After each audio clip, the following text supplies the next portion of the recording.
ዛሬ በኢየሱስ ስም ቃል በሕይወታችን ይስራን፣ በሕይወታችን ይፈጸም። እግዚአብሔር ሆይ አንተ የምትወደው ይፈጸም፣ አንተ ያልከው ይፈጸም፣ አንተ ያሰብክልን ይፈጸም። ለውጠን፣ አስተካክለን፣ ቅረጸን። እግዚአብሔር ሆይ እይታችንን ቀይረው።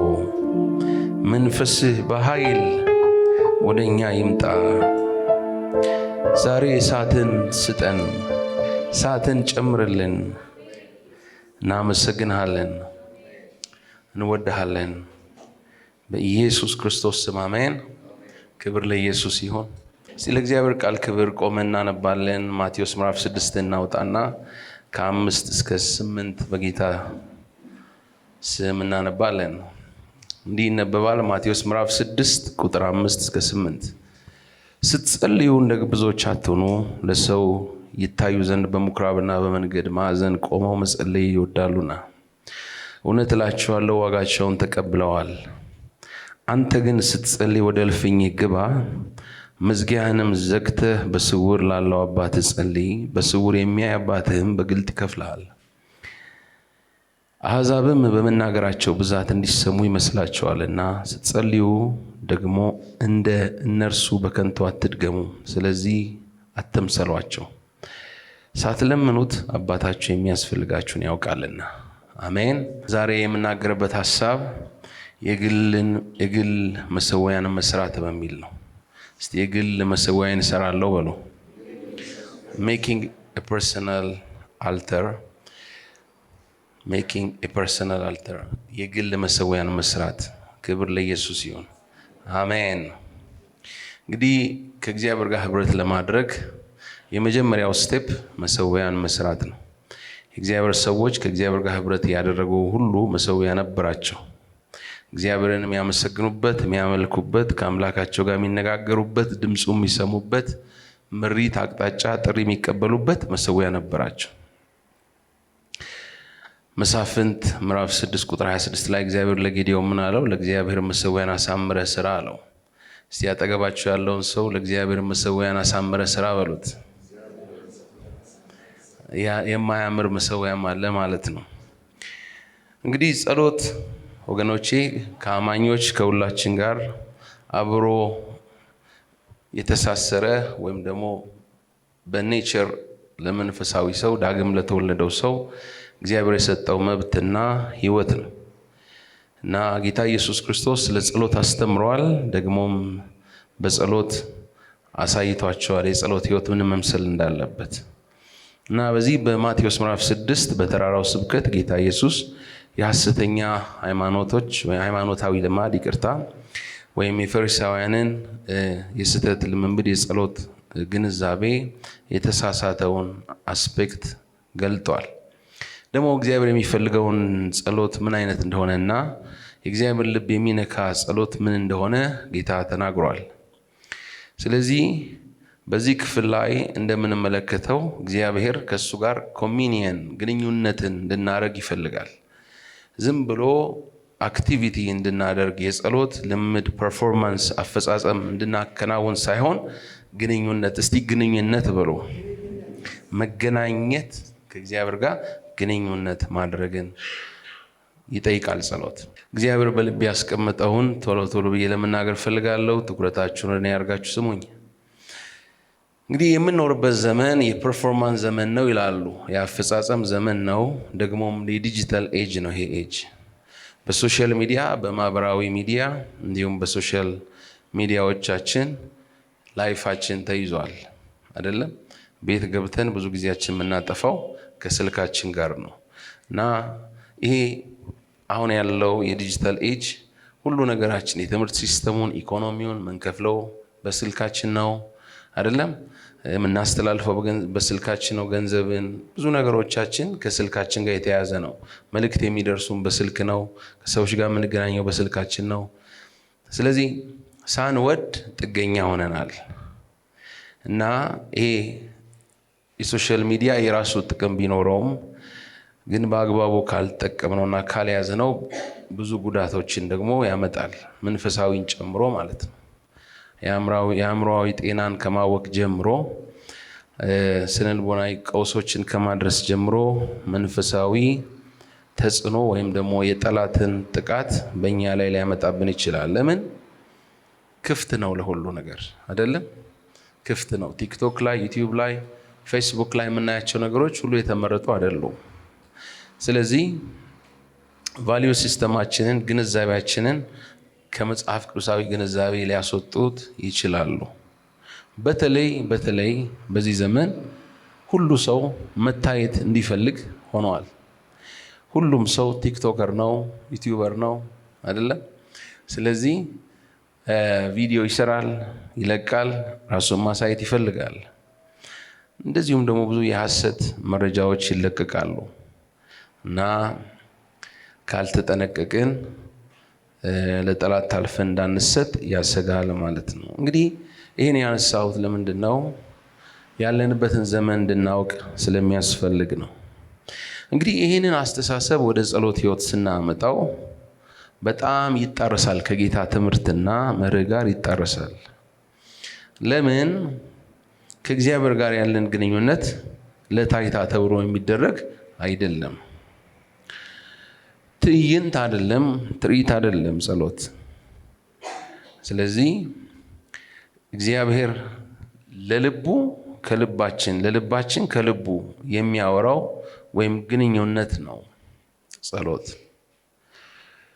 ስለዚህ የለመድናቸው ልማዶችና የምንኖራቸው ላይፍ ስታይሎች አያችሁ፣ ሰው ጠዋት ተነስቶ ስራ ሄዶ ወይ ትምህርት ቤት ሄዶ እስኪመጣ ድረስ ትኩረት ይፈልጋል አይደለም? አብረውት ካሉት ከጓደኞቹ፣ በሚሄድበት ከስራ ባልደረቦቹ፣ ከተማሪዎች፣ ትምህርት ቤት ተማሪ ከሆነ ትኩረት ይፈልጋል። ሳናውቀው ይሄ ወርልድ ሲስተም የዓለም አስተሳሰብ አፌክት አድርጎናል። ስለዚህ ፐርፎርም ማድረግ እንፈልጋለን፣ ማሳየት እንፈልጋለን፣ ይችላል መባል እንፈልጋለን፣ አቅም አለው መባል፣ በቃ ሀሳቡ ልዩ ነው ምናምን እንድንባል እንፈልጋለን። ይሄ ደግሞ ጸሎት ላይ ሲመጣ ጸሎትን ይገላል። ምን ያደርጋል አልኳችሁ? ይገላል። ለምን? ከእግዚአብሔር ከሰማይ መንገድ ጋር ስለማይሄድ ማለት ነው። ስለዚህ ዛሬ ጌታ ወደ ትክክለኛው የጸሎት ትምህርት ቤት ያስገባናል። አሜን። እስቲ አሜን በሉ። 3 ነገሮችን ጌታ ያነሳል። እነዚህ 3 ነገሮች በዚህ ምዕራፍ 6 ላይ ለአይሁድ እምነት ወይም ደግሞ በእግዚአብሔር ሕይወቱ ስላለ ሰው በጣም አስፈላጊ የሆኑ የአምልኮ ገጽታዎች ናቸው። መስጠት፣ ጸሎትና ጾም። አሁን ባነበብነው ክፍል ላይ ጸሎትን አስመልክቶ ጌታ ኢየሱስ የሚሰጠው 2 ጸሎትን የሚያጨነግፉ አደገኛ ነገሮችንና 2 ደግሞ ትክክለኛ የጸሎት መስመርና አቅጣጫዎችን ይሰጠናል። ዛሬ ጸሎትን ከሚያስጨነግፍብን ነገር ርቀን እግዚአብሔር ወዳየልን ወደ ትክክለኛው አቅጣጫ እንዞር እንላለን። አሜን። እስቲ ገባለሁ በሉ። አሜን። ክብር ለኢየሱስ ይሁን። አሜን። አንዳንዴ ቸርች እንኳን መተን ስናመልክ ሰውም እንዴት ያየኝ ይሆን፣ መንፈሳዊ እንደሆንኩ ይሰማ ይሆን ወይ ምናምን ብለን እንጨነቃለን አይደለም? በእግዚአብሔር ፊት እየጸለይን እንኳን ነፃ አንሆንም። በተለይ ቪዲዮ ደግሞ ካለ ይከብደናል አይደል? እንቅስቃሴ ለማድረግ እንኳን እንቸገራለን። ነገር ግን ወገኖቼ እግዚአብሔር የሚፈልገው በመድረክና በሕዝብ ፊት ያለንን ትወና ሳይሆን በግል ከእግዚአብሔር ጋር ያለንን ህብረት ነው። አሜን። ስለዚህ መሰዊያን መስራት ግድ ነው። አያችሁ፣ የእግዚአብሔር ሰዎች መሰዊያ ነበራቸው። ለዚህ ነው ጎልያድን መጣል ለዳዊት ቀላል የነበረው። ለምን? በግሉ እግዚአብሔርን ስለሚያውቅ። አያችሁ፣ በግል እግዚአብሔርን ስለሚያውቁ ያን ሰዓት ይዘው ነበር የሚወጡት እንጂ ህዝብ ፊት ቆመው አይደለም ጸሎት የሚጀምሩት። ስለዚህ ጌታ ኢየሱስ በዚህ ክፍል ላይ የሚነግረንን 4 ነገሮች እናገራለሁ። የመጀመሪያው ጸሎትን የሚገለው የመጀመሪያው ነገር የታይታ ወይም የልማድ ፐርፎርማንስ ፕሬየር የሚባለው ነው።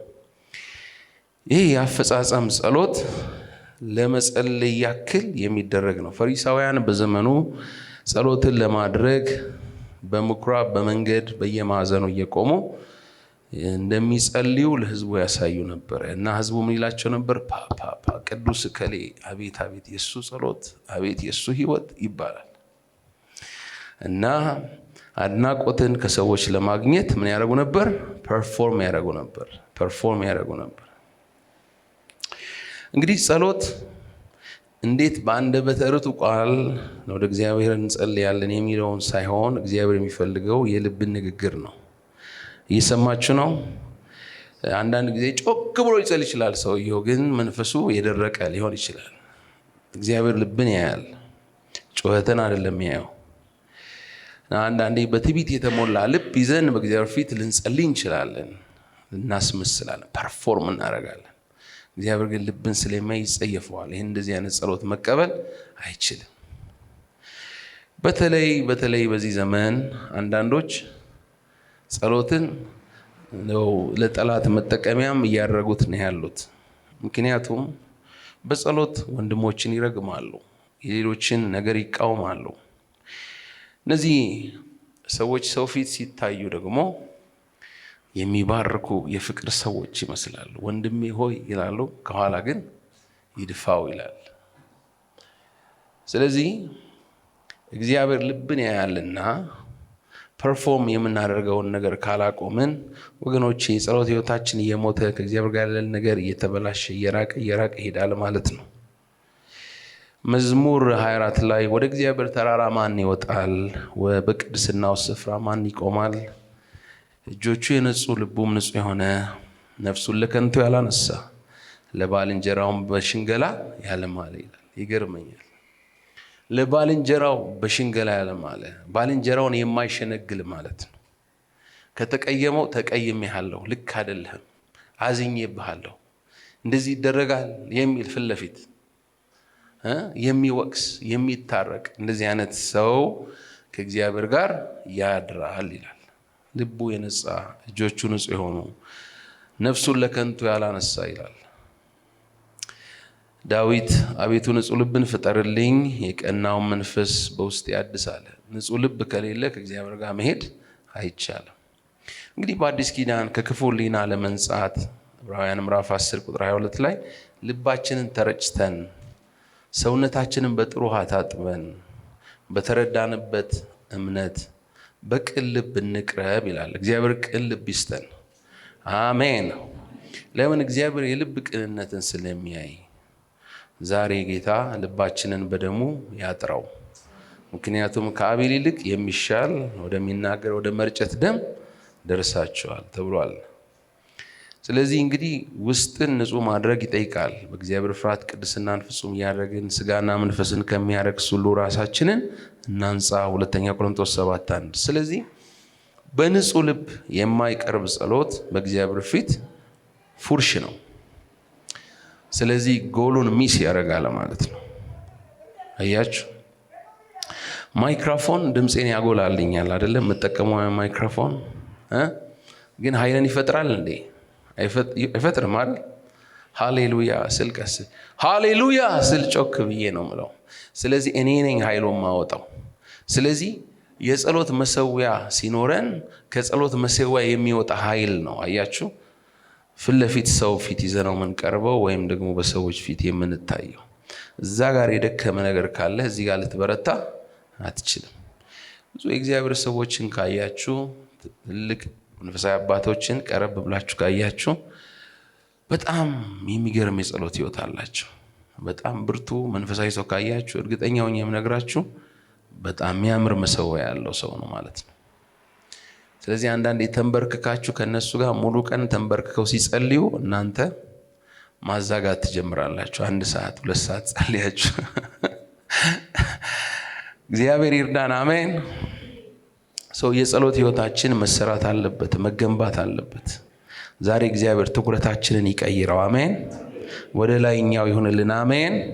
ከሱ ጋር ዘልቀን እንድንሄድ እግዚአብሔር አይኖቻችንን ዛሬ ይኳልልን። አሜን። አንዳንድ ጊዜ ዘይት መጽሐፍ ቅዱስ እንደሚል ዘይት የሌለው ሰው ብርሃኑ ያለ ይመስላል፣ ግን ዘይቱ ሲያልቅ ብርሃኑ ምን ይሆናል?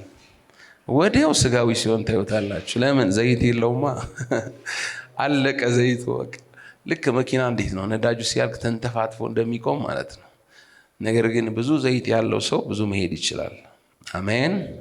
ክብር ለጌታ ይሁን። እና ጌታ ምን አለ? ስትጸልዩ እንደ ግብዞች አትጸልዩ፣ አትሆኑ፣ አትምሰሏቸዋል። ለምን? እነሱ ቲያትር ነው የሚሰሩት። ጭምብል አድርገው ነው፣ ማስክ አድርገው ነው የሚቀርቡት። አያችሁ፣ አንዳንዱ 3-4 ማስክ አለው። ቸርች ሲመጣ የሚያደርገው፣ ቢሮ የሚያደርገው፣ ሰፈር የሚያደርገው፣ ቤት የሚያደርገው የተለያየ ማስክ እና እግዚአብሔር ከሰማይ ሆኖ እያየው ልጄ መቼ ነው ከኔ ጋር የምትገናኘው ይለዋል። እግዚአብሔር ጭንብሎቻችን ሁሉ ያስወግድልን። አሜን። ቸርች ሲመጣ መንፈሳዊ የሚባል ፓርት አለው። ካራክተር ገጸ ባህሪ ነው የሚባለው።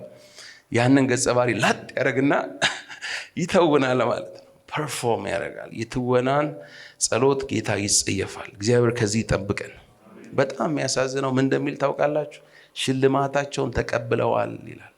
ሙሉ በሙሉ ተቀብለዋል ይላል አንዳንዶች ትርጉሞች ላይ። ምን ማለት ነው? እግዚአብሔር አያችሁ ጻድቅ ስለሆነ ሰውየው ፐርፎርም ላደረገበት ምድር ላይ እንዲከፈለው ያደርጋል። ምን ማለት ነው? መንፈሳዊነት ላይ የተጫወተው ይሉታል ሰዎች፣ አቤት አቤት ብለው ያጨበጭቡለታል። ሰማይ ግን አካውንቱ 0 ነው። ምድር ላይ ተከፍሎታል። ሙሉ በሙሉ ተቀብለዋል ይላል። ከእግዚአብሔር የሚያገኘው ነገር የለም ማለት ነው። አያችሁ ኪሳራ አይደለም። ከእግዚአብሔር እኮ የምናገኘው ነገር ምድር ላይ ብቻ የሚቀር አይደለም፣ ዘላለማዊ ነው። ቲፕ አግኝተዋል፣ ግን ትሬዠሩን አላገኙም፣ ሀብቱን አላገኙም። ሚስ አርገውታል። የመንፈሳዊነት ሚስጥር ወገኖቼ መሰዊያ ነው። መሰዊያ ከእግዚአብሔር ጋር ያለን ነገር ይሰራል። ሐቀኞች እንድንሆን ያደርገናል። እግዚአብሔርን በግል እንድናውቅ ያደርገናል። አያችሁ ኤልያስ የእስራኤልን መሰዊያ ያደሰ ሰው ነበር እንደምታውቁት። ግን የግል ህይወቱም ደግሞ ስትመለከቱት በጣም የሚያምር መሰዊያ ያለው ሰው ነበር አይደለም? እግዚአብሔር ተሰወር ሲለው ይሰወር ነበር። ለ3 ዓመት ተኩል ይሰወር ነበር። እንግዲህ ለ3 ዓመት ተኩል ተሰውሮ ከእግዚአብሔር ጋር እየጸለዩ ማሳለፍ። በጣም የቀረበ ነገር ከእግዚአብሔር ስላለው አልሞተም ሰውየው። እግዚአብሔር ወሰደው። አንተ አትሞትም ና አለው እና የእሳት ሰረገላ ልኮ ወሰደው ወደሱ። እና ኤልያስ ብቻዬን ቀረው ያለበት ጊዜ ነበር። ታውቃላችሁ የጸሎት ህይወቱ ብርቱ ስለሆነ ኃይለኛ የሆነ የእግዚአብሔር መንፈስ ከሱ ጋር ስላለ፣ እሳት ስላለ ነገስታት ይፈሩታል፣ ሰዎች ይፈሩታል። አይለመድም። ሰውየው በመላው ህዝቡ በዓልን ተከትሎ በዓልን በሚያመልክበት ዘመን እስራኤል ብቻውን ይጋፈጥ ነበር። ለምን? መሰዊያ ስለነበረው። የእስራኤል ህዝብ አንክሰው በነበረበት ዘመን እግዚአብሔርንና በዓልን በሚያመልኩበት ዘመን ኤልያስ ብቻውን እግዚአብሔርን ያመልክ ነበር። እንዲሁም ብቻዬን ቀረው ሲል አምላካዊ መልስ ምን አለው ይላል? 7,000 አለው። መሰዊያ ያላቸው ናቸው ማለት ነው እነዚህ።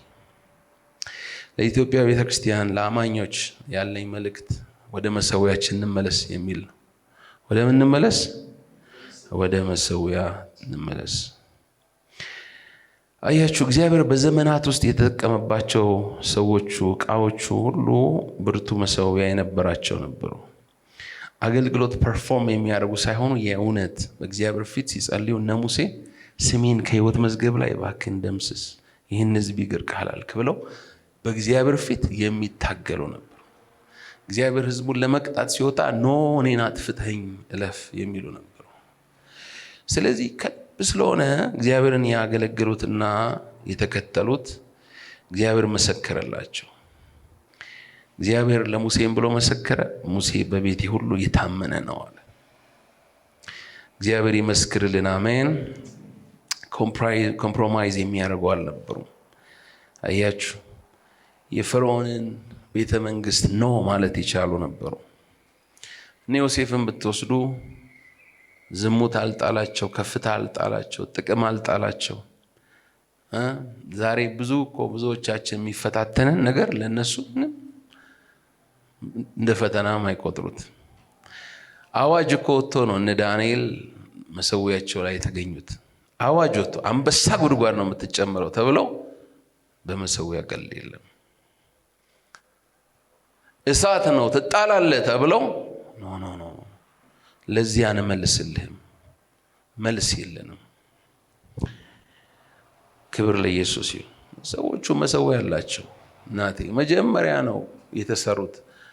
ገና ናቡከደነጾር በምርኮ አምጥቶ ወደ ቤተ መንግስት ሲወስዳቸው መልካቸውን ጥበባቸውን አይቶ እነሱ ግን ከአምላካቸው ጋር የጠበቀ ነገር ነበራቸው። ስለዚህ እሳት ይምጣ፣ ክብር ይምጣ፣ ዙፋን ይምጣ፣ ወንበር ይምጣ ምንም አልጣላቸው። ገንዘብ አልጣላቸው፣ ዝሙት አልጣላቸው፣ ክብር አልጣላቸው። ስለዚህ በአንበሳ ጉድጓድ መጣል እንጣላለን፣ በእሳት መቃጠል እንቃጠላለን። በቃ ደስ እያለን እሱን እያመለክ ነው እንሞታለን አሉ። እግዚአብሔርን በግል ህይወታቸው የሚያውቁና ከልባቸው እግዚአብሔርን የተከተሉ ነበሩ። ሰው ሲያያቸው ብቻ አልነበረም እግዚአብሔር የሚከተሉት፣ ሰው ሲመለከታቸው ብቻ አይደለም አልነበረም እግዚአብሔር የሚመለከት። አንድ ምሳሌ አለ ሰባኪዎች የሚሰጡት። ሰውየው መጠጥ ሊጠጣ መጠጥ ቤት ገባና ሁለት ልጆቹን ይዞ አንደኛው ኮርነር አንደኛው ደግሞ ሌላኛው ሳይድ አቆመና የቸርች ሰው ከመጣ ንገሩኝ አላቸው።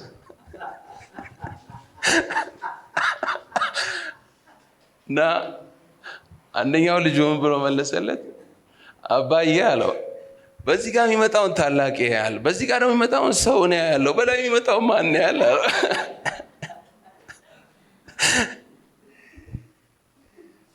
እግዚአብሔር ይርዳን። አሜን። ስለዚህ የተሰራ ህይወት እንዲኖረን የመሰዊያ ህይወት ሊኖረን ይገባል። አሜን። አያችሁ ያንን በባቢሎን የነበረውን መተት፣ ጥንቆላ አብሯቸው የነበሩ ጠንቋዮችና አስማተኞች ናቸው አይደል?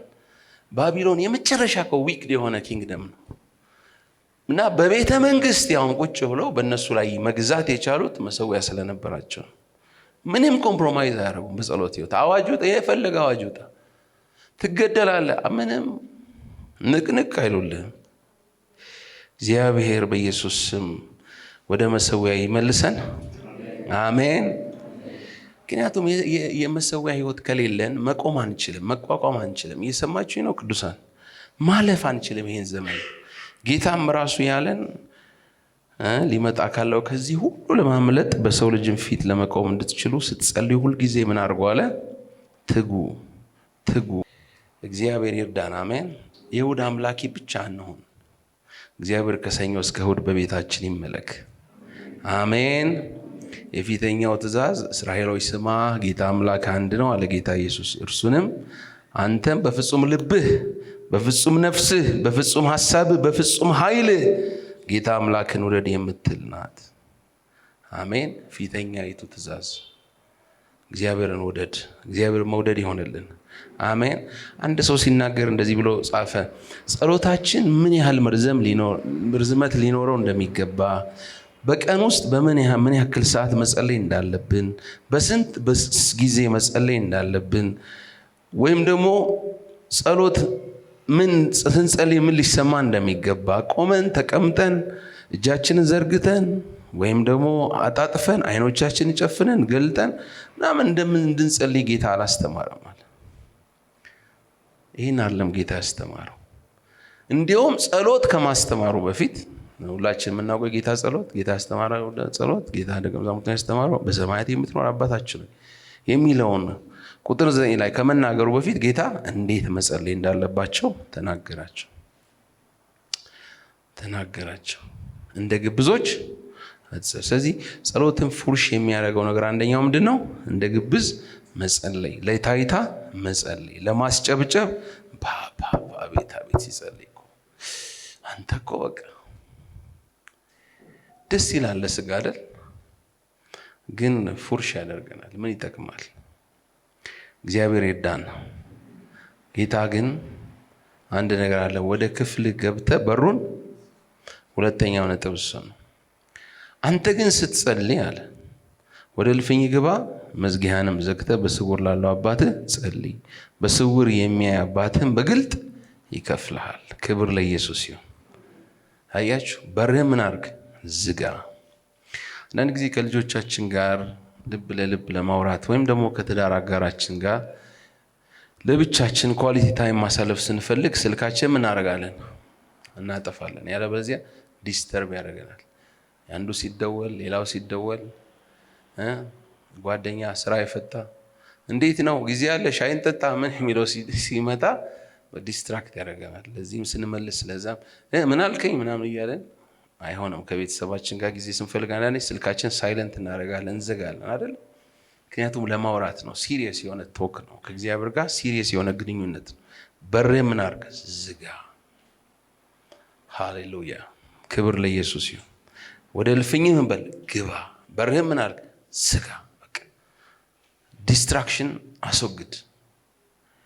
ዲስትራክትድ የሆነን ለመጸለይ አንችልም አይደለም። በርህን ክፈት ነው እንዴ ያለው። አንዳንዴ እኮ በሩን ከፍቶ ነው የሚጸልየው። ከመጽሐፍ ቅዱስ ጋር አንጣረስ እንጂ በርህ ምን አድርግ? ዝጋ። ወዴት ግባ? ወደ እልፍኝ ግባ። እኛ ደግሞ ወደ አደባባይ ውጣ የተባልን ነው የምንመስለው። ወደ እልፍኝ ግባ፣ በርህ ምን አድርግ? ዝጋ። ኤልያስ ተንበርክኮ በእግሮቹ መካከል ራሱን አድርጎ ይጸልይ ነበር ይላል። ምን እስኪመጣ ድረስ? ዝናብ እስኪመጣ ድረስ። ሂድና እያለው አንተ ሂድና ተመላለስ 7። እሱ ግን እግዚአብሔር በኢየሱስ ስም የጸሎት መንፈስ ይስጠን። አሜን። አያችሁ፣ ዛሬ መድኃኒት ነው ጌታ የሚሰጠን። አሜን። ህይወትን የሚፈውስ መድኃኒት። አሜን። ምስጢራዊ ቦታ ከጌታ ጋር የምናሳልፍበት ምስጢራዊ ቦታ ያስፈልገናል። መንፈሳዊ ስልጣን የሚለቀቀው እዛ ነው። ጠላት የሚመታው እዛ ነው። አየህ፣ መንፈስ ቅዱስ ምስጢርን የሚገልጥልህ እዛ ነው። በመንፈስ ምሪት ውስጥ የምትገባው እዛ ነው። ሸክምህ የሚራገፈው እዛ ነው። የልብህ ራሱ የሚነጻው እዛ ነው። ጭንቀት ተወግዶ በሰላም የምትሞላው እዛ ነው። ራእይን የምትቀበለው እዛ ነው። መሰዊያ ላይ እግዚአብሔር ይርዳን። አንድ እናት ጥሩ የጸሎት ህይወት አላቸውና ቤታቸው ደግሞ የሚደረግ ህብረት ጸሎት ነበርና እዛ ህብረት ላይ አንድ ወንድም ተገኝተዋልና አገልጋዩ እንደኔ ቆሞ የሚሰብክ አንድ የሚጸልይ ሰው ነበርና ትንቢት መልእክት አለኝ አለው እና ለአንተ መልእክት አለኝ እያለ ትንቢት ይናገራል። ና ወደዚህ ያለው በመሃል ና እዚህ ጠረጴዛ ላይ ውጣ ብሎ የከፍታ ዘመን ነው እግዚአብሔር እንደዚህ ይልሃል ብሎ ሲናገረው ያ ወንድም ተንደርድሮ ሊወጣ ሲል እኛ እናት የኔ ልጅ ውረድ ውረድ ውረድ ውረድ ውረድ እዛው ቁምና አሜን በል። ከእግዚአብሔር ከሆነ ይሆናል፣ ከእግዚአብሔር ካልሆነ አይሆንም። ልጅ የገዛውን ጠረጴዛ ሊሰብርብኝ ነው እንዴ? የልጅ የገዛልኝን ጠረጴዛ ሊሰብርብኝ ነው። አያችሁ፣ መንፈሳዊ ነገራቸው በጣም ቲዩንድ ስለነበር ዲዘርን አድርገውታል እና መልእክቱ ትክክል አልነበረም እና ጠረጴዛ ላይ አስወጥቶ